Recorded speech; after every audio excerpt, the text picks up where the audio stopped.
What's up, beautiful people? It's Sindafam. Welcome to the channel. Today we're going to be checking this video and it's titled Things Got Nasty. Levin says Harry and Meghan fell out with the Beckhams over leaked info. Ooh. Interesting. I'm excited to check this one out to hear what they've got to say. Let's check it out.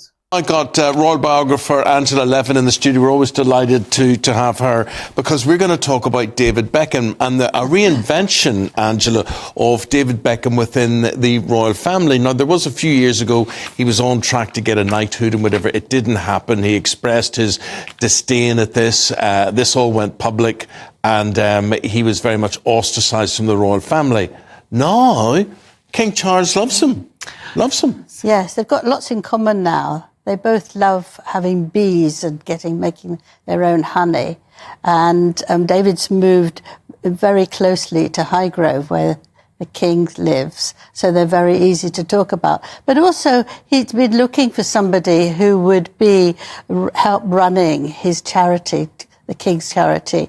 And he's a working man who actually has come up from the bottom and actually done it all himself. Yes. Now, the King's Charity now, so it used to be the Prince's Trust, but that's now William now looks after that, does he? Or it's been renamed? No, it's just been renamed to King. Okay, yeah, that's right. All. And actually it's wonderful because the King invited me up to Scotland to see where it happens.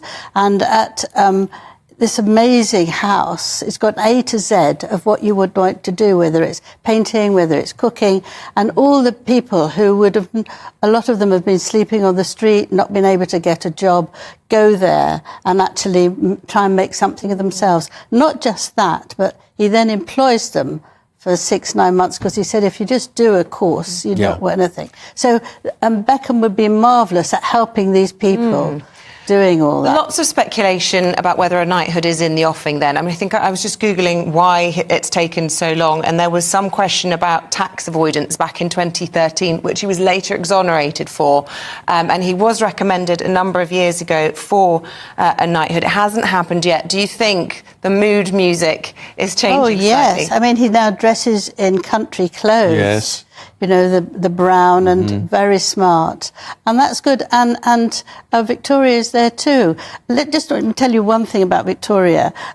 Prince Harry met her just after his mother died, when his father had to go to South Africa. And they were the Spice Girls. And he met her. And there's pictures of him holding her hand, right? And he said to me, when I was interviewing him, that it was the best day of his life. And so they invited them to Highgrove, and he said to me, that was the second best day of my life. So that there was a lot of friendship between Victoria and the boys, because obviously liking football and all that. And but then they helped when they moved into Kensington Palace. Victoria helped them with makeup, well, certainly Meghan, and clothes and all those things. And then it got nasty. That's what happened. Yes. He was going to go to Invictus Games. He was asked by Harry if he would go, and he did. And but Harry wouldn't talk to him at all. He flew all the way to Sydney, but nothing happened. But then it was leaked that he and his wife were leaking all the material, saying nasty things about them, and they got very upset. Sussexes, this is the Sussexes, yes. Right. And that's what. Wow.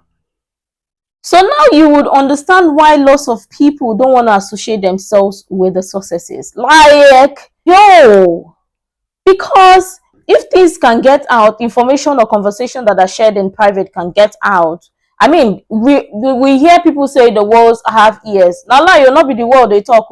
Now, somebody you tell story, now you tell another person. Obviously, we understand people would say in English, we understand people would say the walls have got ears. It's not true.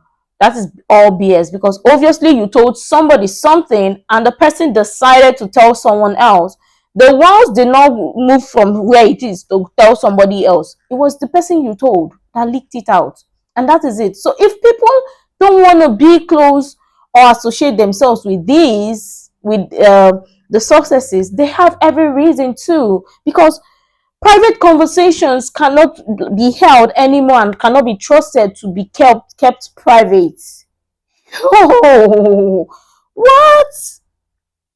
Let's go on. Nasty things about them, and they got very upset. Sussexes, this is the Sussexes, yes. And that's what made him absolutely furious.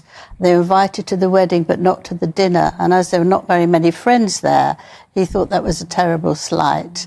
So that's why they backed off and stopped being friendly with them. Talking about the reinvention of David Beckham, I was just reading in the Mail, what's his name, Ephraim Hardcastle. He's claiming that actually it was Prince Andrew that Bex was all pally with, and that actually Prince Andrew had organised a birthday party for 6-year-old Harper Beckham in Buckingham Palace, but since the friendship's got all frosty and David has turned his attention to the King. Yeah, that was, yes, Fergie did all that without actually asking for permission. So the royal family were absolutely furious about that. So, but I think it was really that they just felt they're now not getting on very well because of being told that they're doing things which they're not doing, and so it was very difficult.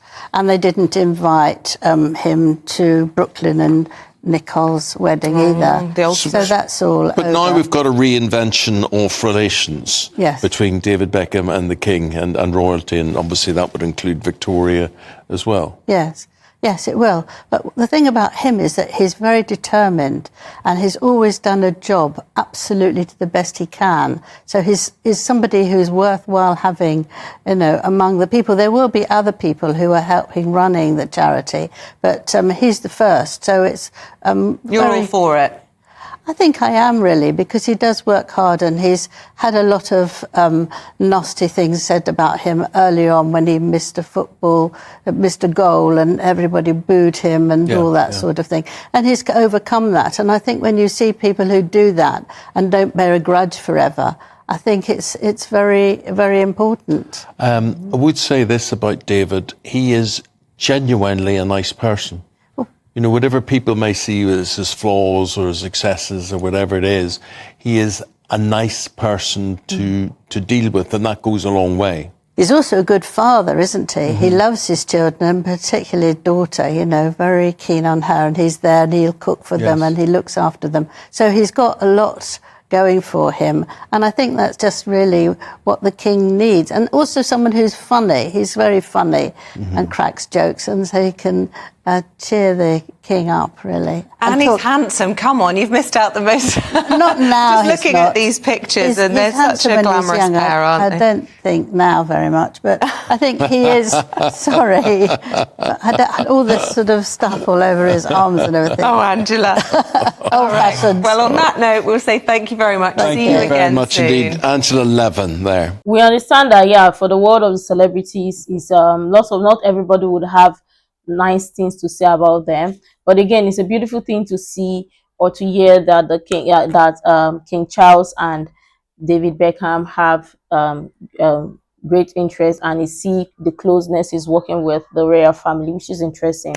I mean, who wouldn't love this? I bet you if Harry was still in the picture, maybe he would also be working closely with the King, and maybe that bonding, that family bonding, we would have seen it. And I bet you lots of people would love to see that. But I mean, he chose a different path, which for him and his family is the best for them, like they want or like they say.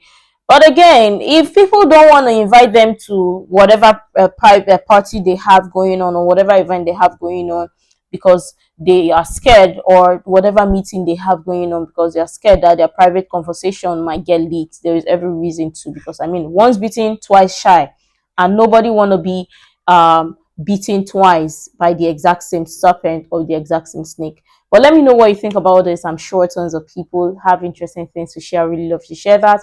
You can share all the useful information you think might be really helpful. Make sure to like, comment, and subscribe, and all of that stuff. And until next time, see you in the next video.